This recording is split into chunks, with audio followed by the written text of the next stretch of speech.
Aloha everyone, Victoria here. I hope you're having a great day. It is the full moon, as many of you know. We're having the eclipse in the sign of Capricorn. And it's been a while since I've done a online reading and of the video. And I got my little space kind of set up to a point where I can do an online video. As some of you know, I moved, so things were in transition for a while. But I thought, what better time than now and the eclipse? So we're in our second eclipse of the month, the first one being on the new moon. So, of course, new moon eclipses, beginnings, letting go, ends, and then full moon eclipses are coming to a culmination of what we planted in the new moon. And then also it's a time of letting go. So once the moon is full, symbolizing a fullness of energy, a fullness of light, a climax, a blossom, a blooming, and then the release, the descent. Not in a bad way, it just is in the cycles of life. So I thought I'd do a reading to see what the energies reflected back to us, because the cards are reflections of essences. You can always receive your messages through many signs and symbols and other people and messages, and of course your own guidance from your own prayer and meditation and inner guidance and gut and intuition. Connection with God, Goddess, Source is the most important. But sometimes it's always nice to have a reading to see what you gather from it. And as always, if there's something that doesn't resonate with you, you just leave that behind and let it go. Only take what is in resonance with you. Okay, so I am using the Wisdom of the Hidden Realms Oracle deck. Okay, this is a picture of the book. And the first card that we received is the Eyes of Beauty. Now, it was upside down, so that is usually considering we are being kind of cruel and critical of oneself or others or a situation. So what I'm going to do is, how I like to do it is I like to read from the book, and you guys can get an idea of what the essence is bringing forth, the message, and then I also give my own input. So go ahead and sit back and enjoy while I read this one.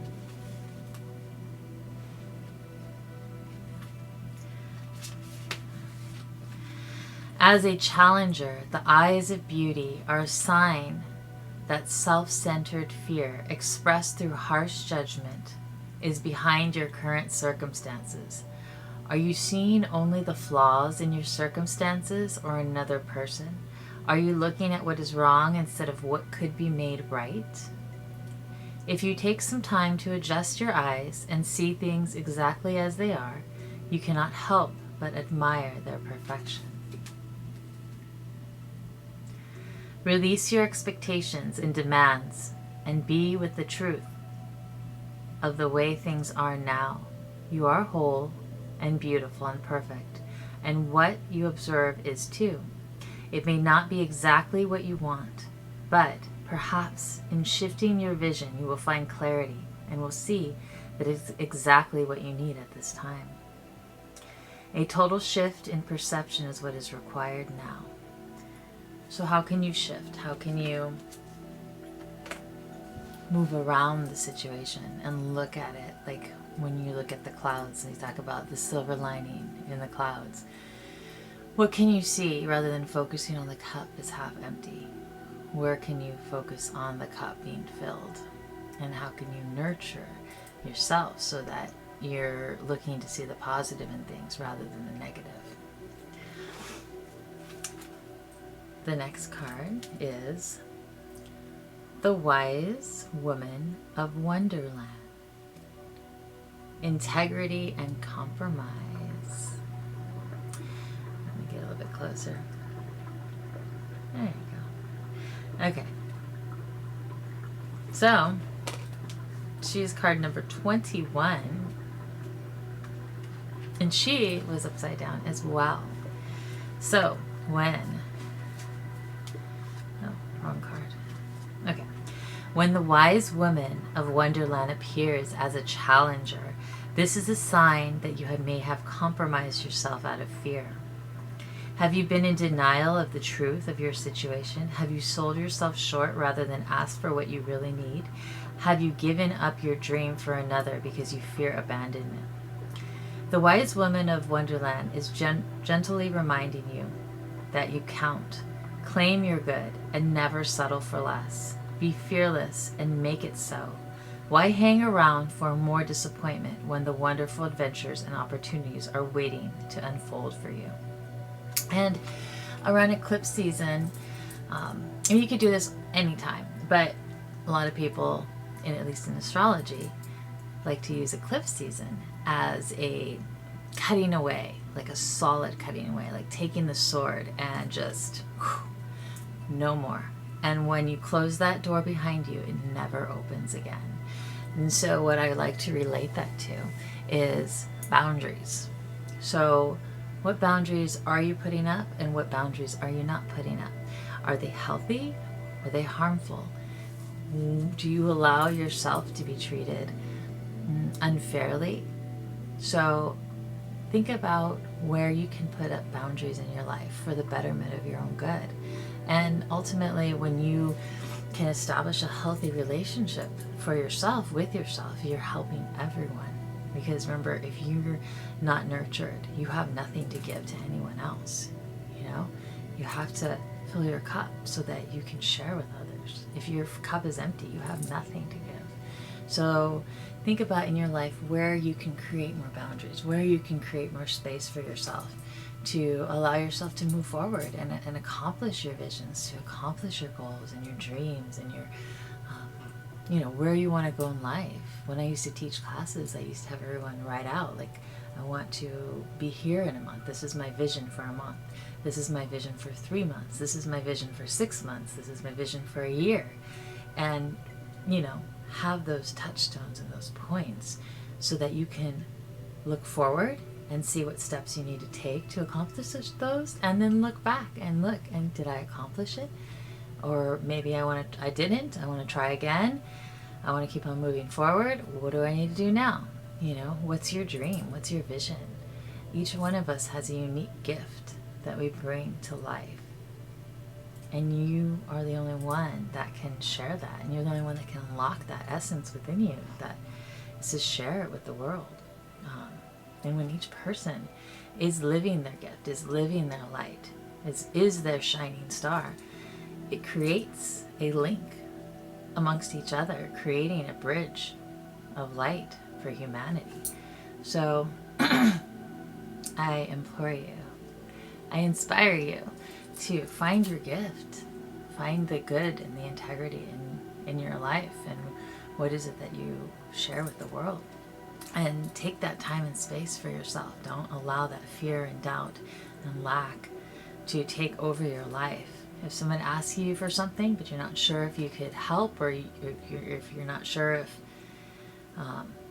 you even want to, like say you can't because you're working, or you're doing this, or you have your own obligations that you have to do yourself.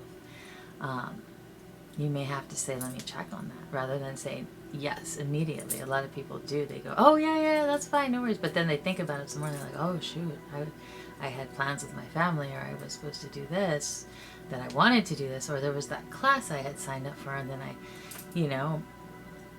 so a lot of times we cut ourselves short. And so just taking that time and boundaries to hold that space for yourself, it's very important.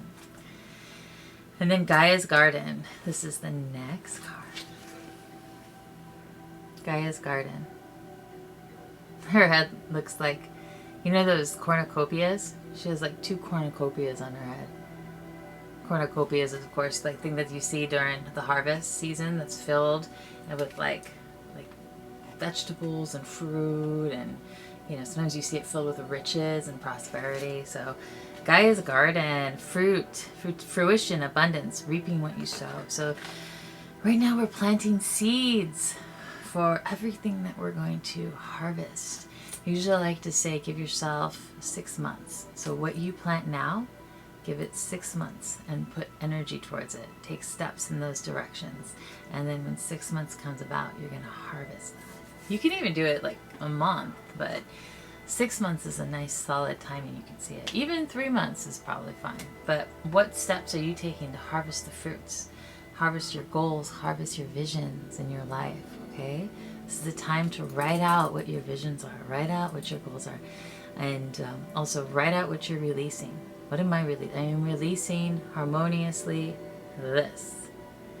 And then either take it outside, burn it, let it go, tear it up, put it in the trash can, take that trash out, don't keep it in your house. It's symbolic of letting it go. Those are different ways of therapeutic letting go of things. And always say harmoniously, because the universe takes the path of least resistance. So you want it to happen in a smooth, gentle manner, not an abrupt manner, which a lot of things do happen to leave people's lives in abrupt manners. But if you do it more gently, that's even better. Okay, Gaia's garden. 18, let's see. Gaia's garden, you have everything you need to make your dreams come true. There is no shortage of anything, and you're constantly reminded of the law of supply. Gaia is the infinite spirit manifest in all tangible things. She represents the abundance in nature. When she comes to you as your ally, she invites you to partake in all the blessings of life. There will always be enough for everyone. Success comes to you from the fruits of your intentions, and all is well with the world as a result.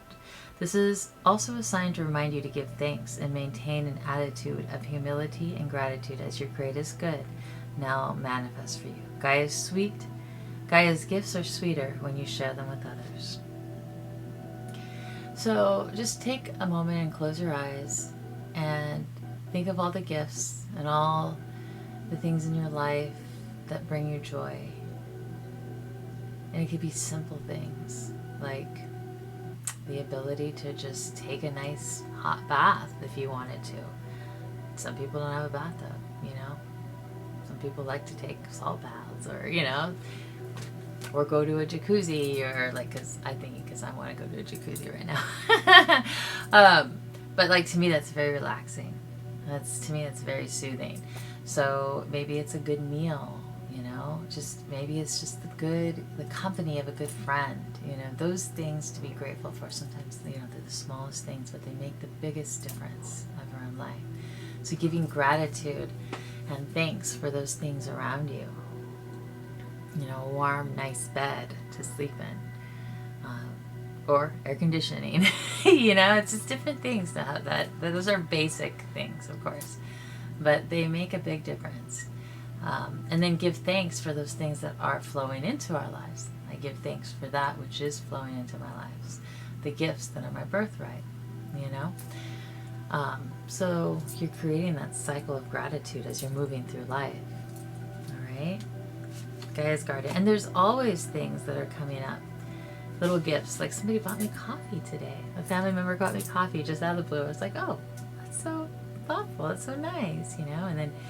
And then I had friends that came and visited me for like 4 days. They came across the ocean to see me and swim with the dolphins with me. I was like, oh my goodness, I'm so feel so blessed, you know. That's like the most wonderful thing. So those are like things I'm so grateful for. So, okay, and last card is the Winged Wise Ones. Angelic help. Miraculous aid. These are the angels and the archangels. These are our guardians. We all have angels and guardian angels that watch over us, that guide us. So, always allies and never challengers. The winged ones represent the aid of all angels. When you enter their realm, know that your sincere prayers will be answered according to the will of the divine. This also represents divine intervention and potential and the potential of miracles to heal and transform it as by magic. Have faith. Whatever your circumstances, heavenly beings are watching over you. The winged wise ones give you a glimpse of the future by offering messages whispered on the wind. These are translated within you as inspired thought, instantly unraveling the past and revealing the present. Be aware of the higher consciousness in you. This is a good time to observe your thoughts through meditation. Who is observing those thoughts? That self is kin to the winged wise ones who have come to help you soar. Your guardian angels, God, Goddess, are always giving you messages throughout the day. Your intuition, your higher self, you're always getting guidance and signals. The thing is that we may not always hear them or see them. So asking for the higher presence and the angels to speak to us in languages that are easy for us to understand, and then quiet our mind and allow us to listen. Take that quiet time out of your day, whether it's 5 or 10 minutes, and just kind of clear your mind and allow your thoughts to release, surface and release. And then, you say a prayer, ask for guidance first. Everyone needs guidance in something. And then ask for the light of God to assist you, the light of the angels to assist you, because they're always there. We all have ancestors of light. We all have guardians of light. So, in these cards, you have these two, which are upside down, symbolizing resistance, criticism, looking at the criticalness of life. The glass is half empty, looking at the fears and the doubts, and really what we're being asked to is to rise above that, and look at the good in the world and accentuate the good and protect the good and to nurture the good and ask for angelic assistance, ask for God's assistance, Goddess, Source. Ask for your guardians to assist you in taking care of the good, in nurturing the good, in moving forward in your goals and your dreams and your vision, and releasing all those fears, releasing all the doubts, releasing everything that holds us back harmoniously in a way that's a win-win for everyone. Okay, so this is my first reading in a very long time on video. Not my first reading I do readings all week, but my first one on video in a while. So thank you for watching and listening, more important, listening to the very end if you're still listening. And I hope you have a wonderful week, and take the influx of this full moon and take it forward in the most positive ways for your life. And as you nurture yourself, you help create space so that the world around you is nurtured as you move forward. Because there's a lot going on right now, as everyone knows. A lot of people need that love and that nurturing and that assistance and that light. The world needs your light and your love. It really does. So, all of ours. So many blessings to you, and much aloha, and I'll see you on another day.